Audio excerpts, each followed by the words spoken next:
Alô, gente! Tá começando mais um Jogo Limpo TV, o podcast que fala de futebol de um jeito diferente. E hoje, polêmicas e escândalos no futebol brasileiro estarão em evidência. Deixa eu convocar nossos queridos comentaristas para começar. Mário! Alô, Mário! E aí, final de semana tranquilo? Algum destaque que você gostaria de mencionar nessa abertura? Rapaz, final de semana movimentado, né? O Campeonato Brasileiro tem novo líder, Flamengo, primeira derrota do Cruzeiro, São Paulo saiu do sufoco, aparentemente, e outros clubes se complicaram. Mas vamos ver isso mais pra frente, meu amigo. Meu caro Gaspar, Carlos Gaspar, final de semana, o que te chamou a atenção? Na rodada, hoje a gente vai falar de escândalos do futebol e muita coisa aconteceu no futebol na semana passada também. Futebol tá borbulhando, tá parecendo o nosso país, tá uma loucura, uma aventura. Fala, Mário, fala, Enio.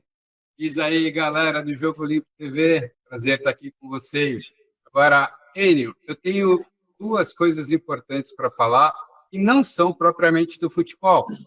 Quero dar os parabéns para a seleção brasileira universitária, que foi campeã mundial em cima dos Estados Unidos de uma maneira épica.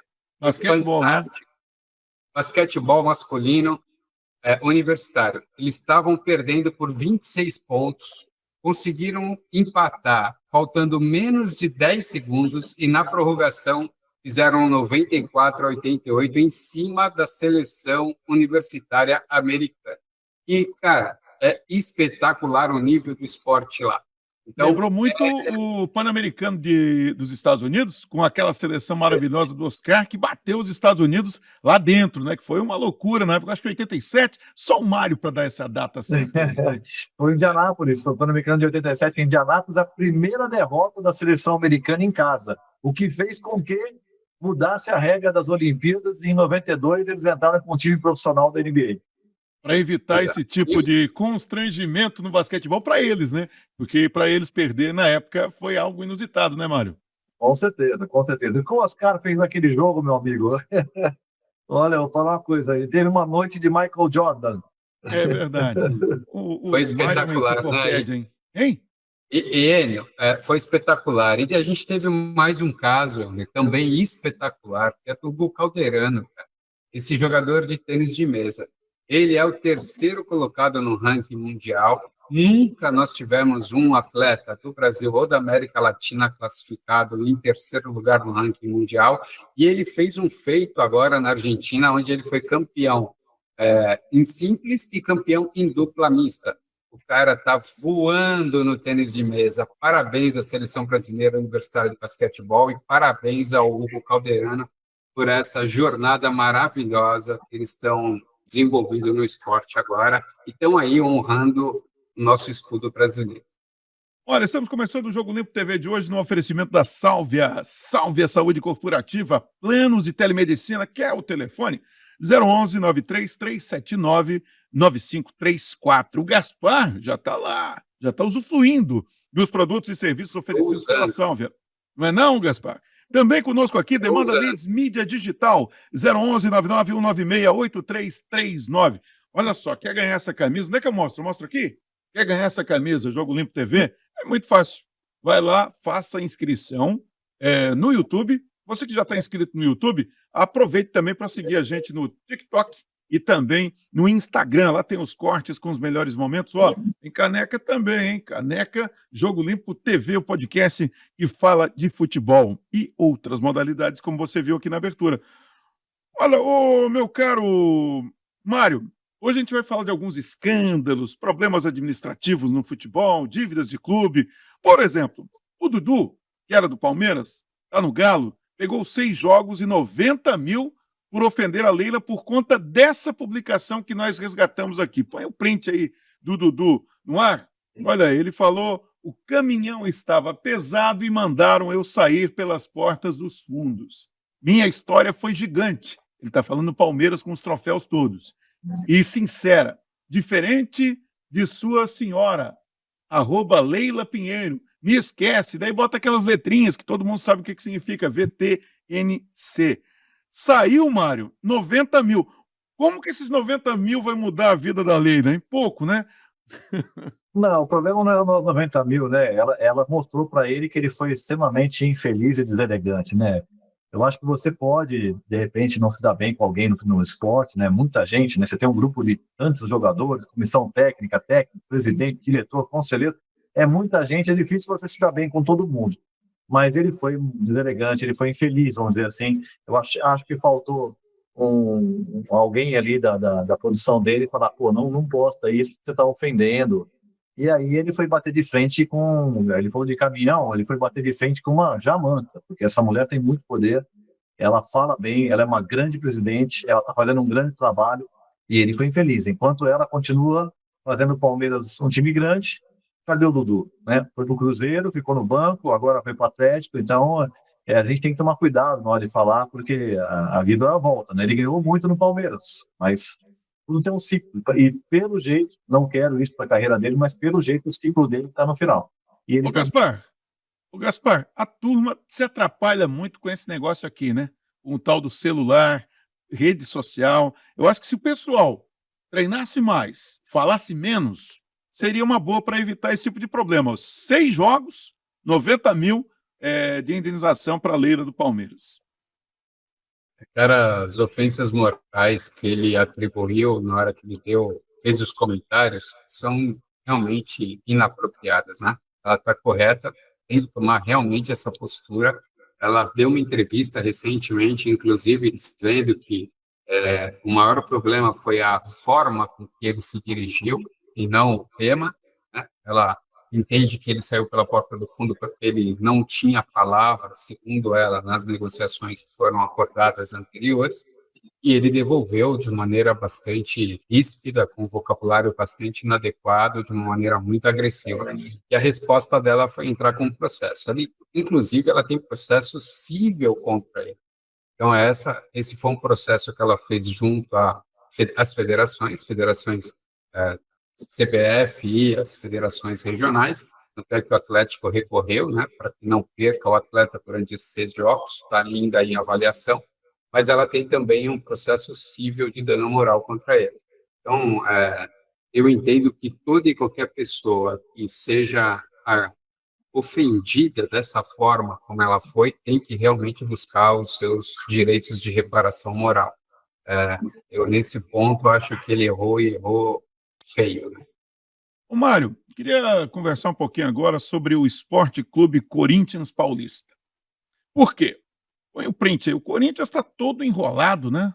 Tem aquele problema com patrocinador, ex-dirigente, que gastou grana até com Viagra. Ele disse que se atrapalhou com o uso dos cartões, mistura de cartão do clube com o cartão pessoal, essa é a afirmação dele. Como é que pode, Mário, a gente vê um Flamengo no Rio de Janeiro muito bem administrado, contratando pra caramba, né? Numa situação confortável, e um Corinthians que tem um potencial enorme, muito parecido com o do Flamengo, está nessa situação toda enrolada, hein? Mas o que se justifica? O que fizeram de errado no Corinthians para chegar a esse ponto?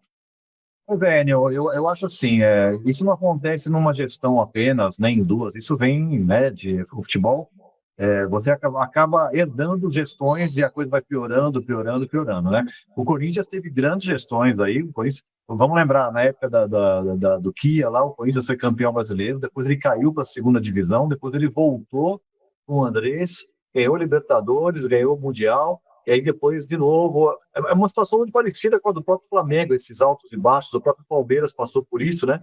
Antes da crise, o Palmeiras tinha caído para a segunda divisão, logo saiu a Parmalat. O São Paulo agora está passando por uma fase difícil, não chegou a cair como os outros clubes, porque é muito grande, mas correndo risco a cada ano. Isso são decisões erradas, né? O clube, ele é diferente de uma empresa, né?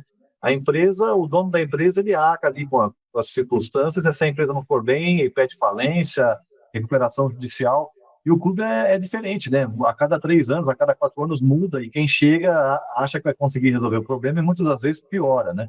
E o Corinthians está passando por uma situação muito difícil, porque essas pessoas que foram quase carregadas nos ombros pela torcida anos atrás, por causa dos títulos, esse final de semana tiveram um caixão, né, pegando fogo lá, um enterro simbólico de todos esses ex-dirigentes. É muito complicado mesmo. Precisa chegar alguém ali, como um Bandeira de Melo chegou no Flamengo e arrumou a casa, se chegar alguém como o...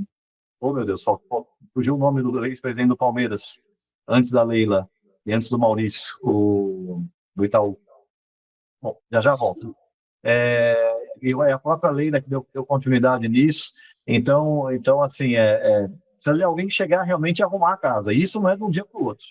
O Ronaldo chegou no Cruzeiro, 3 anos na segunda divisão. O Ronaldo chegou, arrumou a casa, trouxe o time de volta.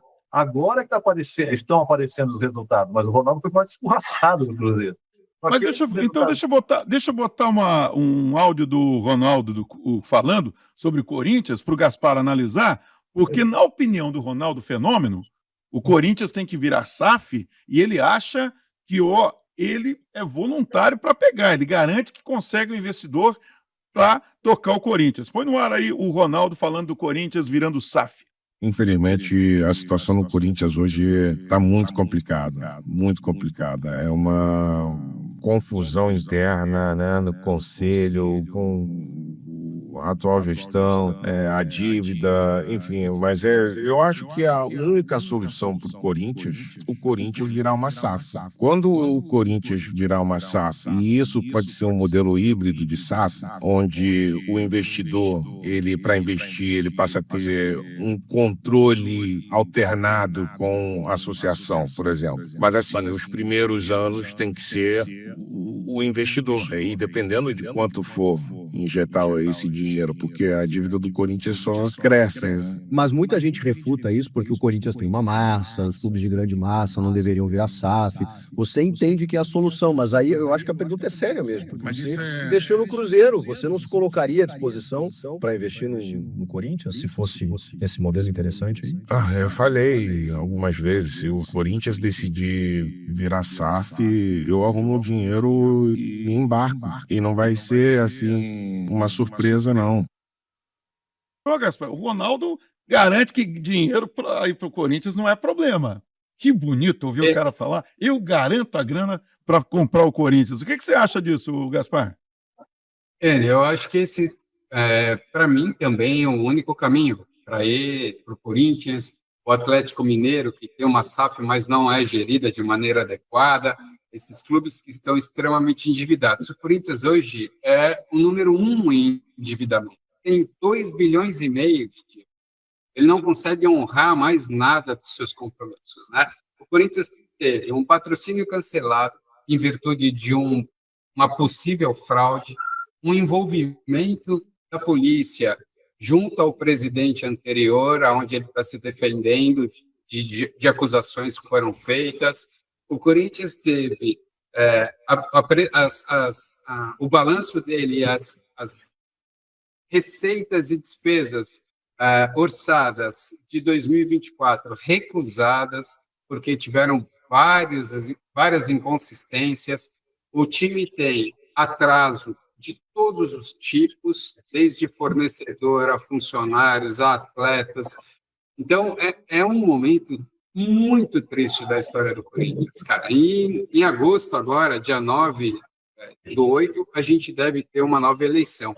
Esse novo presidente chega com uma dívida de 30 milhões que ele tem que pagar já praticamente de imediato, para que ele não sofra sanções junto à Profut e à Perseg. Então, cara, é muito difícil a situação do Corinthians. E aí eu vejo a SAF como uma ótima solução. E você tem um Ronaldo que tem experiência para isso, tem carinho pelo clube, tem carinho pela torcida, tem identidade com o Corinthians, se propondo a fazer esse movimento, eu acho extremamente salutar. Eu estudaria pelo menos essa possibilidade se eu fosse dirigente do Corinthians. E como torcedor, eu acho que a torcida deveria incentivar isso também. O que eu Mário, perdão, pode concluir. O que eu sempre peço, e eu venho comentando, é que enquanto os dirigentes, os conselheiros, não forem responsáveis criminalmente, civilmente, nós não teremos um futebol brasileiro forte. Porque é impressionante a irresponsabilidade dos gestores dessas instituições há anos já. Ô, Mário, quando o Ronaldo fala, consigo a grana, topo o desafio, é porque ele sabe que tem quem queira investir no Corinthians, né? Ele não ia falar isso só para fazer média com o torcedor. Com certeza. Só fazendo um adendo aqui, o presidente do Palmeiras era o Paulo Nobre. O Paulo Nobre Perfeito. fez a grande reforma no Palmeiras e a Leila teve a inteligência de dar continuidade. E o Bandeira de Melo no Flamengo. O Ronaldo sabe o tamanho do Corinthians. O Corinthians é gigante, né? Com todo respeito ao Cruzeiro, mas o Cruzeiro é a sexta ou sétima maior torcida do país. O Corinthians é a segunda. E muito na frente do Cruzeiro. Então, ele sabe que se ele investir no Corinthians, o retorno que ele vai ter é muito grande, porque a torcida compra a ideia mesmo, carrega o time no colo. O corintiano tem o Corinthians como uma religião. Então, ele sabe que ele pode até não ter esse dinheiro total, ou ele também não é louco colocar todo o dinheiro dele no negócio desse, mas ele, com o nome que ele tem no mundo, ele consegue parceiros gigantes e traria esse dinheiro para o Corinthians e teria um retorno muito maior do que ele teve no Cruzeiro. Ele já ganhou dinheiro com o Cruzeiro, né? Ele comprou o Cruzeiro e devolveu, botando o Cruzeiro na primeira divisão, arrumadinho, e ganhou dinheiro. Com o Corinthians ele vai fazer 3, 4 vezes isso. Ele tem certeza disso. O Ronaldo não é bobo. Mário, no Cruzeiro ele dobrou o valor do investimento. Ele Excelente recebeu negócio, né? exatamente, ele dobrou o valor do investimento.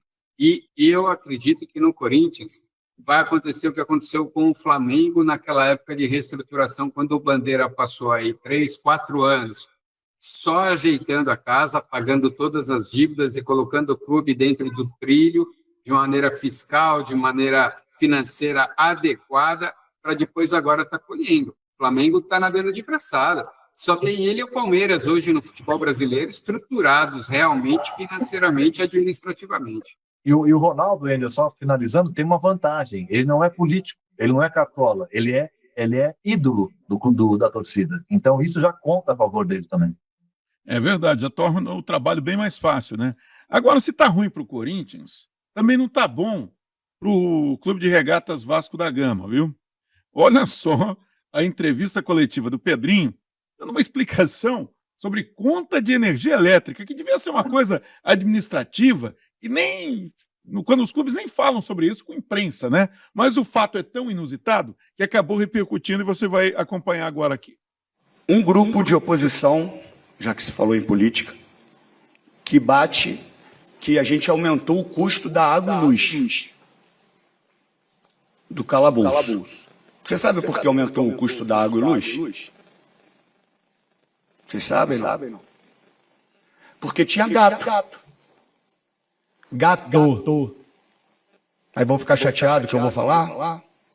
Mas eu tenho que falar, pô. Aí eu vou lá, reconheço a dívida, falo que quero pagar, aí eu sou errado, R$150 mil de água e luz, realmente aumentou, porque eu quero pagar, porque isso não existe. Eu precisava fazer isso? Precisava, pô. Tem gente que falou essa cabeça, não precisava assim, pô. Vocês sabiam que 20 anos o Vasco não paga IPTU? Eu precisava reconhecer a dívida? Precisava, pô, porque o certo é pagar. 20 anos sem pagar IPTU, Mário. É fora a água e a luz. Gato! O Vasco da Gama tem gato na conta de luz e água. O Enio, eu sou fã do Pedrinho, cara. Eu era fã do Pedrinho como jogador, depois como comentarista e agora como dirigente. Ele podia simplesmente bater de ombros para tudo isso e montar um time do Vasco para ser campeão carioca, campeão da Copa do Brasil, chegar numa Libertadores. Ele podia fazer isso, ele ia ser carregado nos ombros da torcida. Mas não, ele é vascaíno, cara. Esse cara ama o clube, ele tá indo lá para arrumar a casa.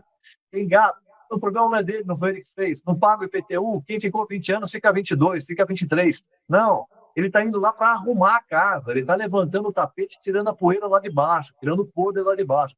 E pena que esse pessoal que reclamou dele, primeiro devia ter se informado do porquê aumentou a conta, antes de criticá-lo, né? Aumentou porque ele começou a pagar, simplesmente isso. E segundo, mesmo que tivesse aumentado por algum outro motivo, gente, vamos deixar o homem trabalhar, gente. Vamos deixar ele fazer o trabalho dele. Depois, quando acabar o mandato, a gente critica. O torcedor vascaíno, nesse momento, tem que ser inteligente. Ele tem hoje, como presidente, um cara que ama esse clube e que vai arrumar esse clube, se deixarem. Ô Gaspar, mesmo num clube grande como o Vasco, né, que é uma paixão de grande parte dos cariocas e dos brasileiros, a gente vê essa intriga política dentro do clube, né? Pô, vamos denunciar que aumentou a conta da luz e da água para ficar ruim para o Pedrinho. Quer dizer, aí a paixão pelo clube fica de lado, o que prevalece é o interesse político, o interesse em prejudicar quem está no poder. Infelizmente, essa é uma realidade política que está inserida também dentro do futebol, Gaspar. Infelizmente, isso está acabando com os clubes brasileiros, porque a oposição ela não é fiscalizadora para criar processos de melhoria, para criar condições melhores para que o clube possa crescer, para que o clube possa estar em dia, com as suas obrigações em ordem, com tudo aquilo que é prometido aos atletas cumprido, com tudo aquilo que é necessário para se dar condições de trabalho está sendo realizado. Eles são exploradores dos clubes. Essa é a grande verdade. Então, é isso que me deixa triste.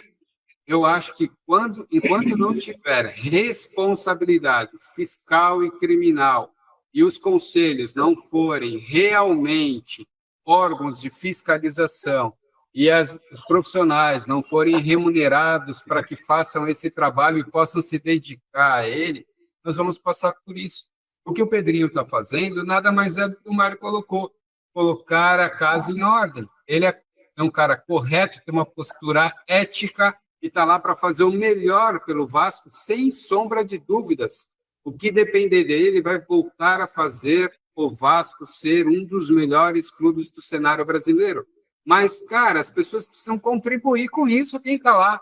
O conselho tem que contribuir, os sócios precisam contribuir, a torcida precisa contribuir, e não só criticar de maneira sem nenhum sentido. Porque o problema da conta ter aumentado, por incrível que pareça, foram gatos. Então, você imagina a situação do presidente ter que deixar de cuidar das negociações e problemas que ele tem administrativos, financeiros e com os atletas e a comissão técnica para olhar um gato feito na conta de água e na conta de luz. Mário, tem muita gente aí apostando na SAF como a solução para o futebol brasileiro. A gente pode pegar algumas SAFs bem-sucedidas, né? O Botafogo, o John Textor conseguiu o resultado em campo. Bahia, né, que é do Grupo City, mas também teve algumas SAFs que não deram certo. Por exemplo, o Coritiba é uma SAF que caiu para a segunda divisão. O próprio Galo está enfrentando enormes dificuldades. É uma SAF meio esquisitona. O Vasco fechou uma SAF que não deu certo, né? Voltou para o clube, está uma confusão danada. SAF dá certo, Mário? O que você acha disso? Ou os sócios, de modo geral, não gostam muito, né? Como assim? O time que eu torço tem um dono, né? Mas, por exemplo, o torcedor do Botafogo já se acostumou e o John Textor virou meio que uma figura folclórica dentro do futebol do Botafogo. Como é que você avalia essa questão das SAFs no Brasil? Poxa, Aine, obrigado por essa pergunta, que você está me dando a oportunidade de me desculpar com o torcedor do Botafogo. Outro dia, nós estávamos falando sobre SAF, e eu citei o Botafogo, mas eu não quis dizer que o Botafogo não era um bom exemplo de SAF.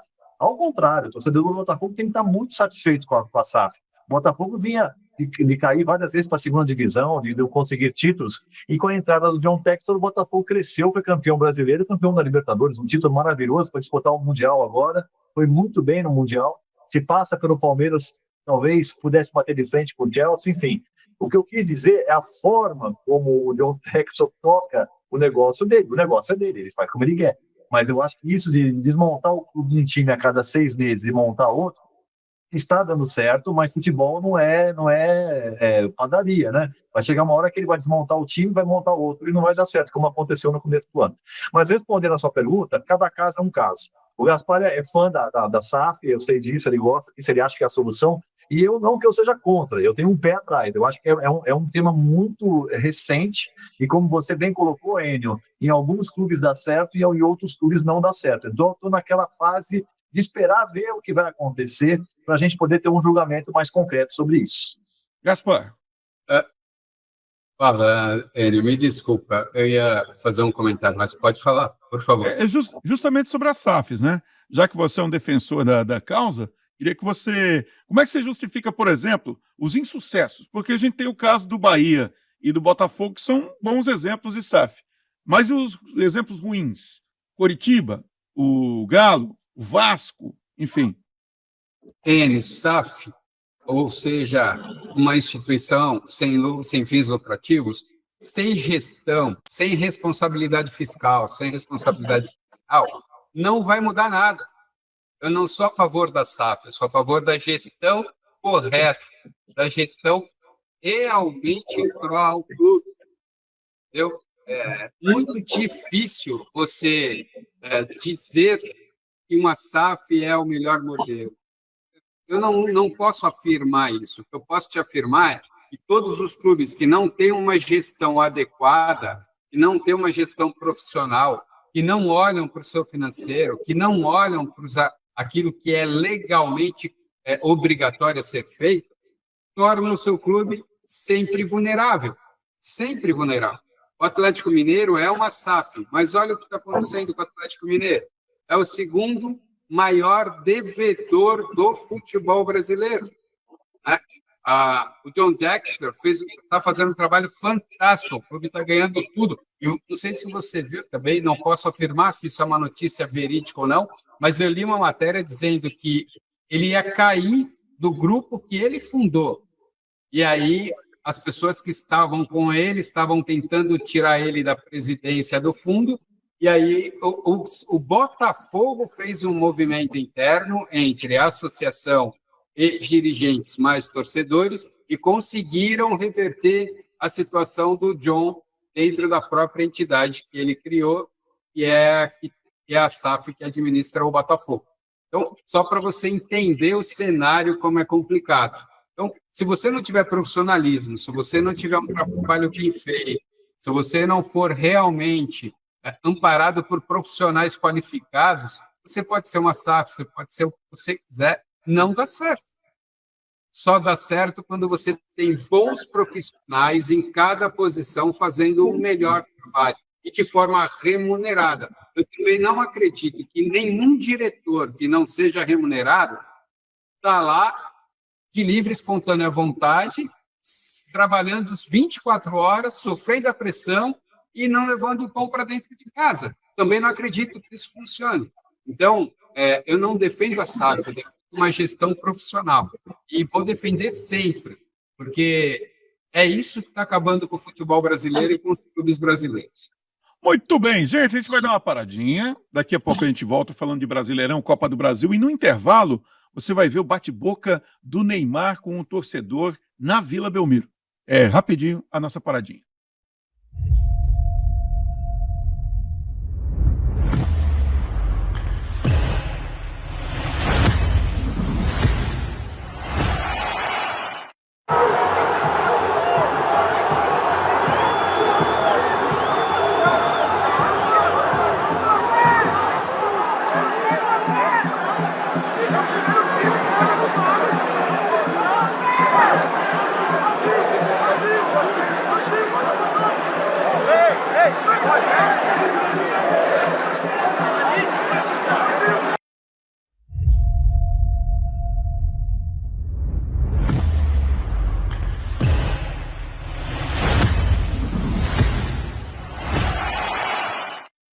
De volta, Jogo Limpo TV. Ô, Mário, o Neymar quebrando o pau ali com o torcedor. A torcida jovem do Santos ficou no lado do Neymar. Aliás, a maior parte da torcida do Santos ficou no lado do Neymar nesse bate-boca com um torcedor que dizia que tinha vindo de longe, que gastei uma nota preta para ver o jogo e olha o que vocês estão apresentando em campo. O que você achou disso aí? O caso do Neymar é um pouco parecido com o caso do Dudu, só que numa dimensão muito maior, porque ele é o Neymar, né? Assim como o Dudu não devia ter falado o que ele falou, até porque, lembrando, né, nem no Cruzeiro ele deu certo, o presidente do Cruzeiro também tirou ele do Cruzeiro. O Neymar não tem que ficar discutindo com o torcedor está na dele, o torcedor pagou o ingresso, está lá tomando chuva, ó, o pessoal com capa de chuva, ele tomou chuva, veio de outra cidade, ele tem o direito de ficar irritado. Cabe ao Neymar virar as costas e ir pro vestiário, ele não tem que bater boca com o torcedor. E a torcida comprou a bronca porque ela sabe que o Neymar é a única solução para o Santos não ir pro buraco. Mas eu sou contra esse negócio de bater boca, ele xingou muito o torcedor, falou muito palavrão, não é uma postura do jogador que é capitão da seleção brasileira e a nossa esperança também na Copa do Mundo. Eu acho que ele tem que... O professor Luxemburgo fala o jogador de futebol precisa de um personal stylist, mas não só para se vestir, para se portar, para saber falar postar as coisas, saber como receber as pessoas. O jogador precisa, eles têm tanta gente no staff deles, e às vezes falta uma pessoa para ajudá-lo nesse momento. Repetindo, eu sei que é difícil, a pressão é muito grande, mas ele, como Neymar, não pode bater boca com o torcedor. O torcedor está no direito dele de gritar, de xingar. Ele não invadindo o campo e não agredindo nenhum jogador, está tudo certo. Ô Gaspar, o jogador de futebol, de um modo geral, ele é preparado para lidar com esse tipo de pressão, porque ele está acostumado com aquela pressão de torcida xingando em grupo. Mas essa abordagem individual que sempre acontece quando o torcedor está entrando no ônibus, no hotel, chegando no estádio, o jogador, de um modo geral, ele é preparado para lidar com isso? O Neymar já demonstrou várias vezes, inúmeras vezes, que ele não é muito bom nisso, né? Mas o jogador brasileiro, na média. Enio, eu acredito que tudo vai muito do momento do atleta, né? Do ser humano, não vou nem dizer do atleta. Ele tem aí todas as experiências que ele convive do dia a dia, e essa condição faz com que ele, às vezes, perca a noção daquilo que está acontecendo em torno dele, e ele acaba tendo uma atitude como essa. Não compartilho, não acho que ele está correto, eu realmente sou contra essa postura, mas eu não sei o que está acontecendo na vida pessoal dele, e aí eu também não consigo dizer para as pessoas que estão aqui nos ouvindo se aquele momento, a pressão que ele está tendo, interna e externa, faz sentido para ele tomar essa postura. Sou contra, não concordo em nenhuma situação. O torcedor está lá torcendo, a proximidade do campo ajuda o torcedor a estar no pé do ouvido dele, então ele escuta tudo, né? E o torcedor consegue levar a mensagem dele para o atleta, e, de repente, pegou ele num momento bastante sensível, um momento onde ele tinha um nível de instabilidade emocional bastante elevado, e ele acabou desabafando com esse torcedor.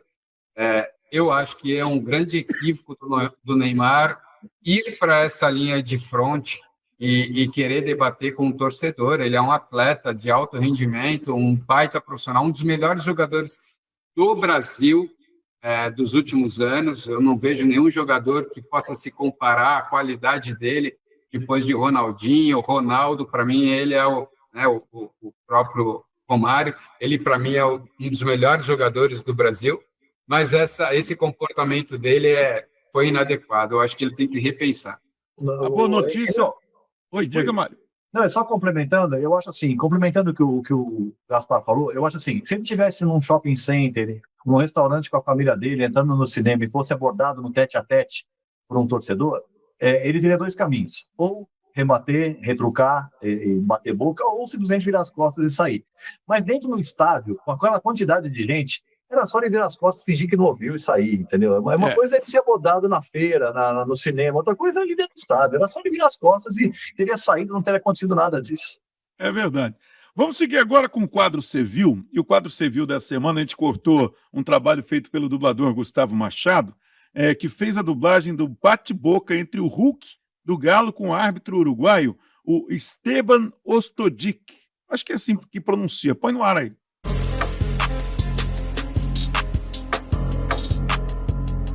Sabe, pra ter jogo, pro jogo, sabe? Porque no Mundial davam 14 minutos, pra ter mais jogo. Sim. E aqui você não deu. Olha, é que não se pode aceitar mais. Não se Graças. pode. Tá Graças. bom? Hulk, com respeito, sim. Olha, não me questione mais, toda hora. Você pode ficar com o seu time lá, porque tá toda hora, com respeito pode ir lá, tá? Já chega. Anda lá, conte de tua irmã. É isso, pô. Pô, eu tava falando normal. És tolo, meu? És doido? És tolo? É isso, pô. Não, calma, o cara é doido, tava tudo normal aqui. É ridículo, ridículo. Eu só tava falando com ele. Eu sou o Gustavo Machado e me sigam aqui pra mais dublagens, valeu. Aí, Mário, com toda a educação, o árbitro uruguaio deu um amarelinho nele e ele também perdeu a linha, né? Já soltou um palavrão em espanhol ali que não se deve repetir por aí, né, Mário? Rapaz, eu tô rindo porque a cena chega a ser cômica, né? Porque o Hulk por dentro querendo matar o árbitro, que acabou o jogo muito rápido, permitiu as cenas que tem no campeonato, na Copa Sul-Americana, da Libertadores, e ele falando com toda a educação e o árbitro, com todo o respeito, tomou um amarelo. Podia ter dado vermelho. Já aconteceu isso com o Hulk no Campeonato Brasileiro, acho que do ano passado, Aconteceu a mesma coisa, ele falando com educação com o árbitro, e o árbitro deu vermelho para ele. É cômico, né? É cômico isso. Ô, Gaspar, aconteceu algo parecido com o goleiro do Vasco, no jogo Vasco Internacional. Ele tava fazendo cera beça também, cá entre nós, né? Aí o árbitro foi lá e deu o segundo amarelo, expulsou, deu um quiprocó danado lá dentro do Vasco da Gama, né? Mas há quem acredite, por exemplo, que o árbitro também ele não é médico, conforme então, a exigência da diretoria e do técnico do Vasco, mas por outro lado ele também não é bobo, né? Ele sabe quando o jogador está machucado de fato e quando está fazendo cera, né, Gaspar? O N, goleiro, eu acho que esse acendeu o sinal de alerta para os goleiros, porque goleiro sempre, sem exceção, faz isso. Tá? E eles sabem que nunca serão expulsos, porque é goleiro. Não tem. O cara vai deitar no chão, vai enrolar, e o árbitro geralmente aceita isso de maneira até que tranquila. O ideal seria ele sempre estar aumentando o tempo de jogo no final, mas nem sempre o árbitro faz isso e a cera permanece.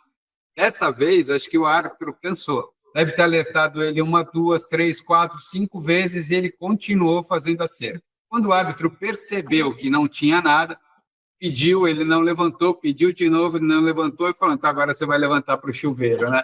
E eu achei atípica a cena, mas eu acho que isso tinha que ser feito com mais vezes.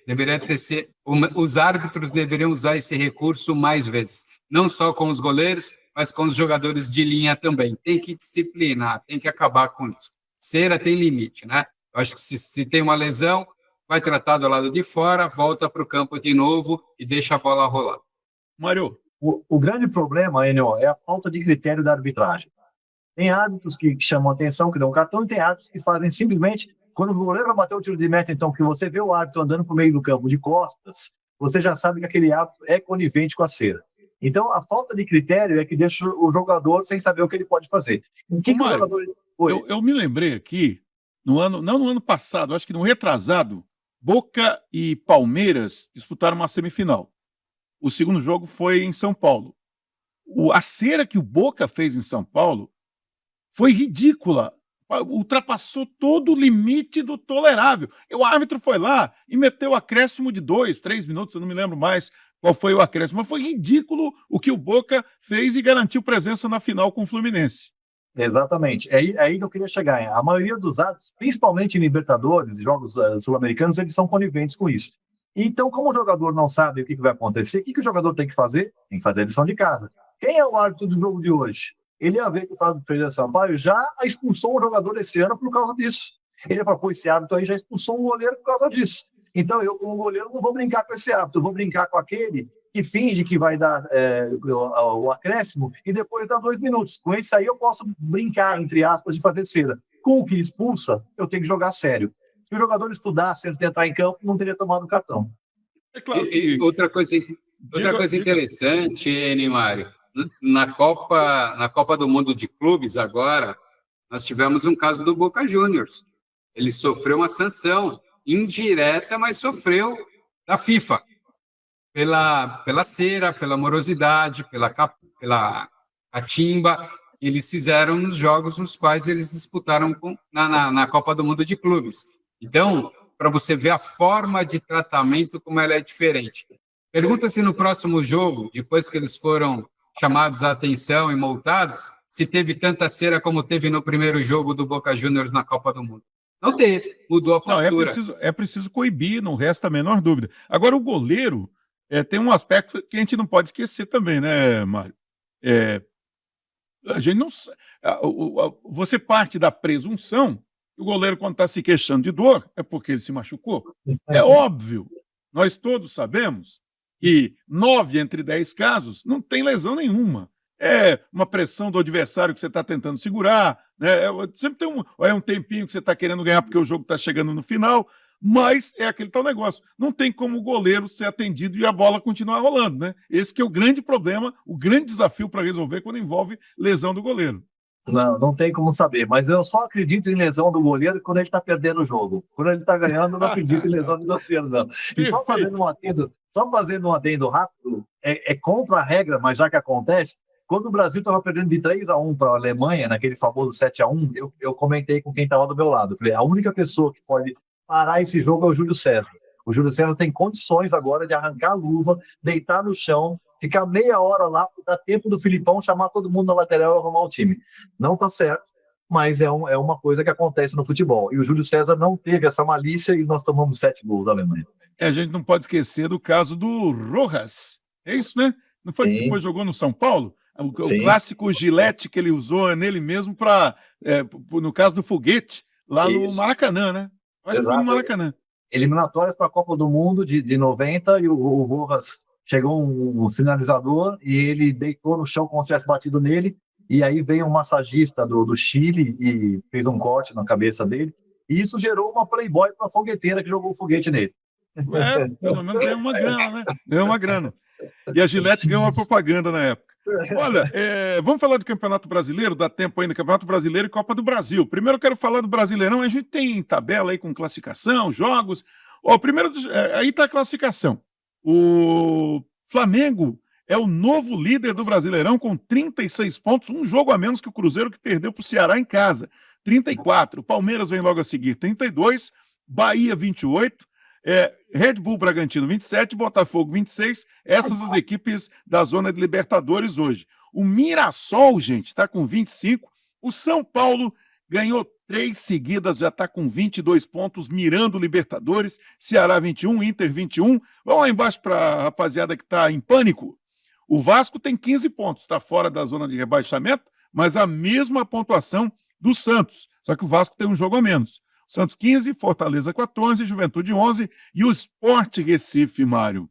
O Sport vencia finalmente 2-0 em cima do Santos, um homem a mais. E no finalzinho, o Sport acabou permitindo o empate do Santos. Qual é o seu destaque da rodada do Brasileirão desse final de semana? O meu destaque, na verdade, são 2 destaques. Aliás, 3. Um negativo e 2 positivos. O negativo é o Cruzeiro perder em casa para o Ceará, perder a invencibilidade e agora... Estádio lotado, Mineirão socado de gente. Exatamente. E agora ele está com o Flamengo e o Palmeiras grudado nele ali. Foi uma pena, a torcida deve estar sofrendo. E os outros 2 destaques são justamente esse que você falou do Sport. Foi uma pena realmente, estava com 2 jogadores, estava com 2-0, um jogador a mais, mas o Santos foi com toda a garra, com toda a vontade. Isso aí eu acho que é um alerta para o torcedor do Santos acreditar que dá para chegar. Porque com 2-0 nos pontas, jogando fora, o estádio lotado, 1 a menos, o Santos foi buscar o resultado. E para mim, a grande surpresa positiva do campeonato foi essa arrancada do São Paulo, do Hernan Crespo, que ganhou, nas últimas 4 partidas, de 12 pontos, ganhou 10 e pulou para a 8ª posição do campeonato e já está ali no retrovisor do pessoal da Libertadores. Ô Gaspar, quero que você fale um pouquinho do Flamengo. O Flamengo está com um timaço, um elenco fortíssimo, investindo muita grana, mas teve dificuldade para ganhar do Galo, hein? Venceu por 1-0 do Atlético Mineiro no Maracanã, está na liderança. Esse Flamengo é o time a ser batido? Eu acho que o Flamengo e o Palmeiras e o Cruzeiro são os times a serem batidos. Eu acredito muito que esses 3 aí que vão até o fim lutar ponto a ponto pelo campeonato. O Flamengo tem um time fantástico, cara, e tem um técnico admirável. O cara vem fazendo um trabalho assim, fantástico, gigantesco, que ele vem entregando como trabalho para a escuderia do Flamengo.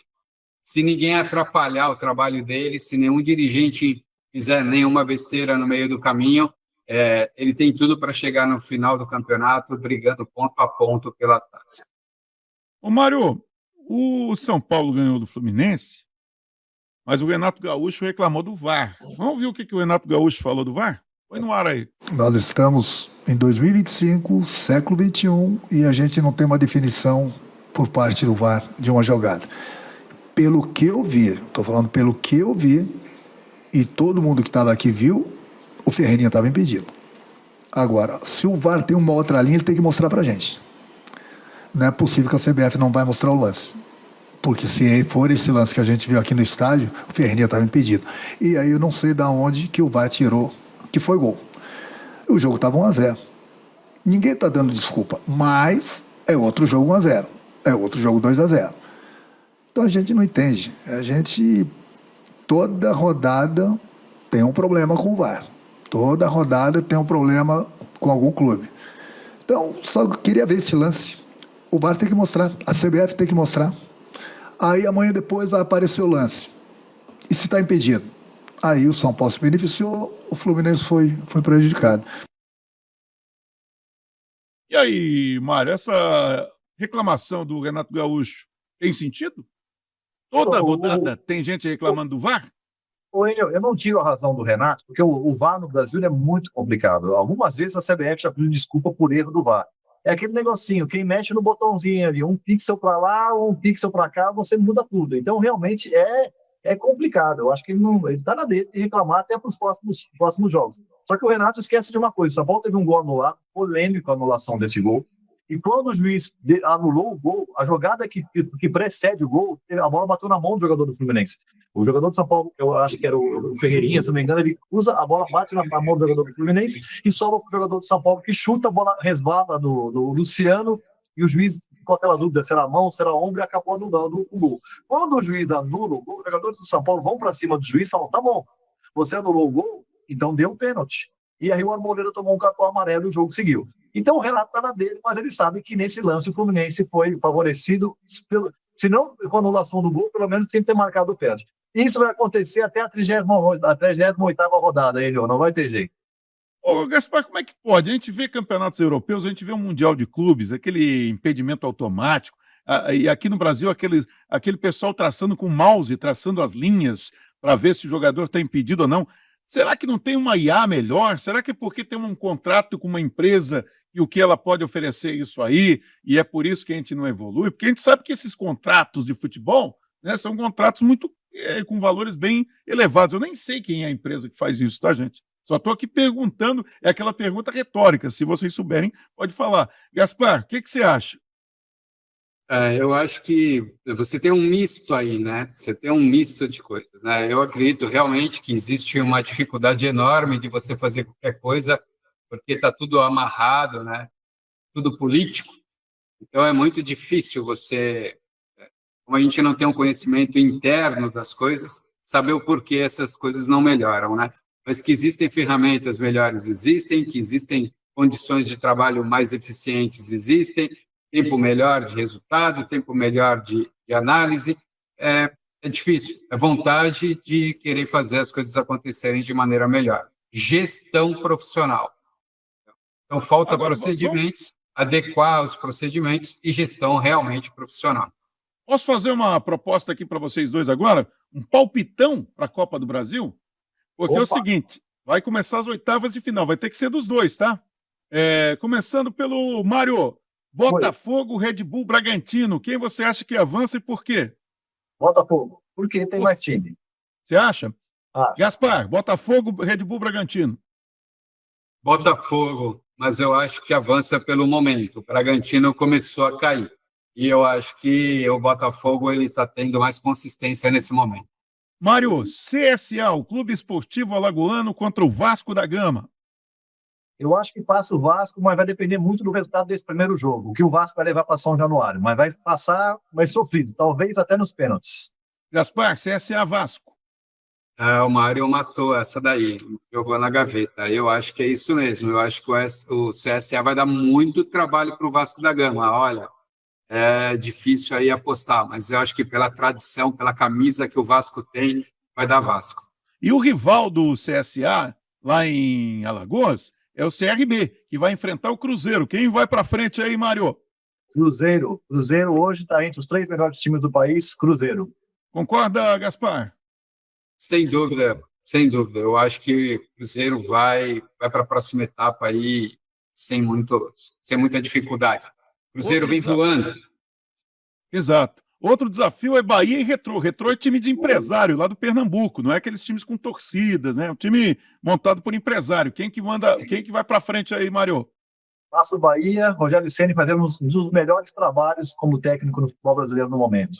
Gaspar, Bahia, Retrô. Eu também sou Bahia.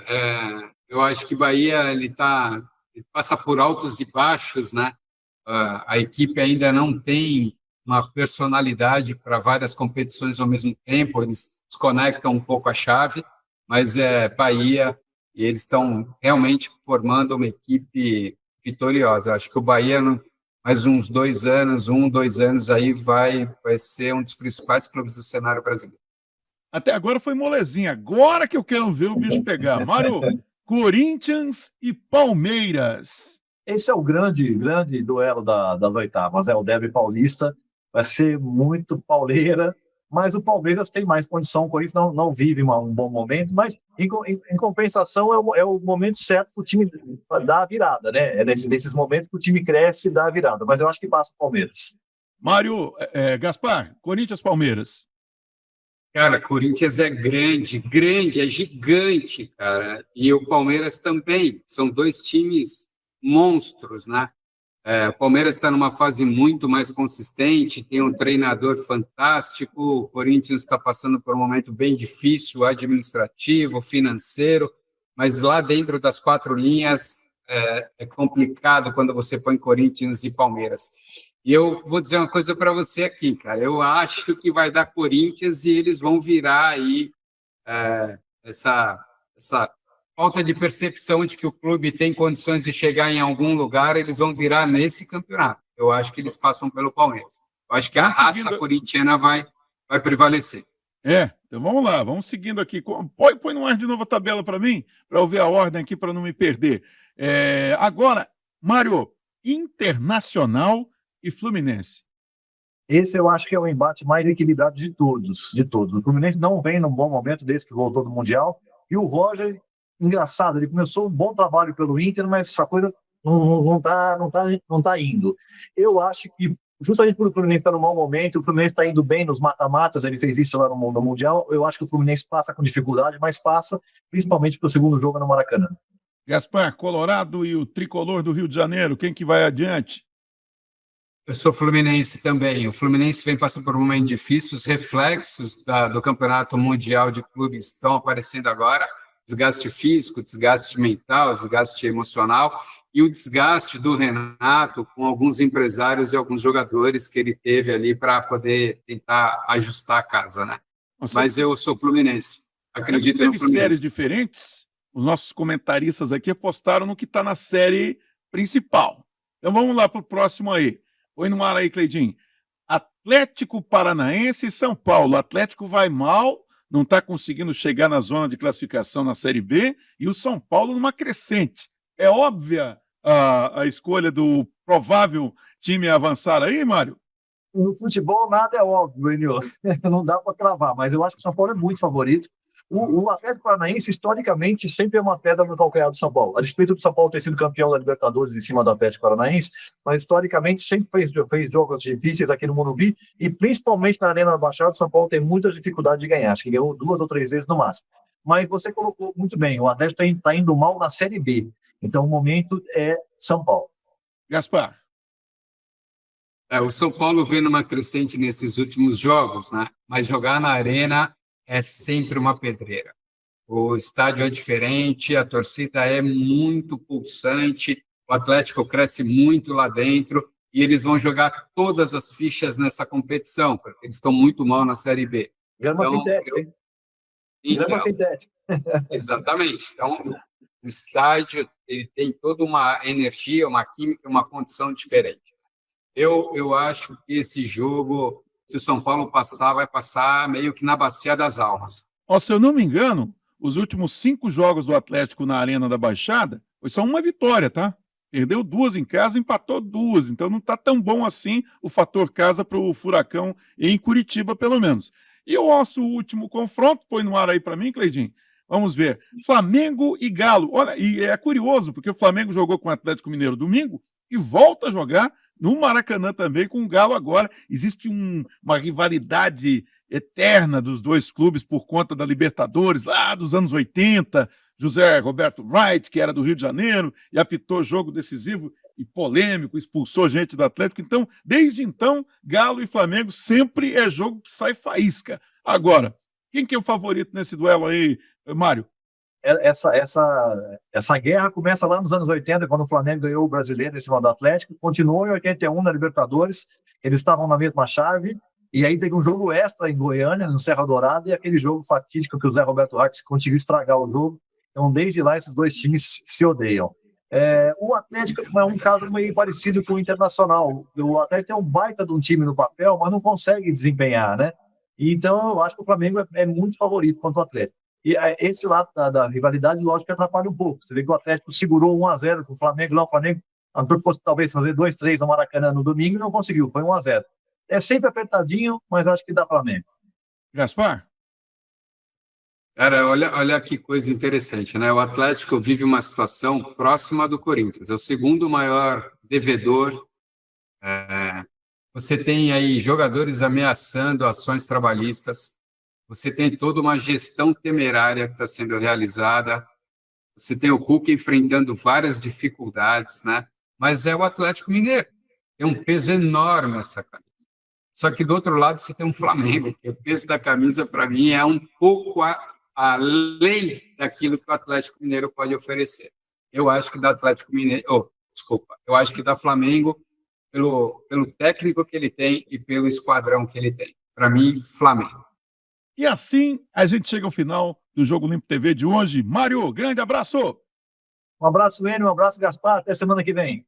Mário, Um abraço, até mais. pessoal. Deixa eu fazer uma sugestão aqui para nossos ouvintes. Pessoal, manda para nós aí qual é a sugestão de vocês desses jogos. Escreve para a gente lá, bate o sininho, acompanha a gente, dá sua opinião. Diz aí para a gente quem vocês acham que vai passar para a próxima fase na Copa do Brasil. A gente aguarda os comentários. Valeu, galera. Um forte abraço, meus caras. Valeu, Mário. Valeu, ele. Muito obrigado pela companhia. Até a semana que vem com mais um Jogo Limpo TV. Tchau, pessoal.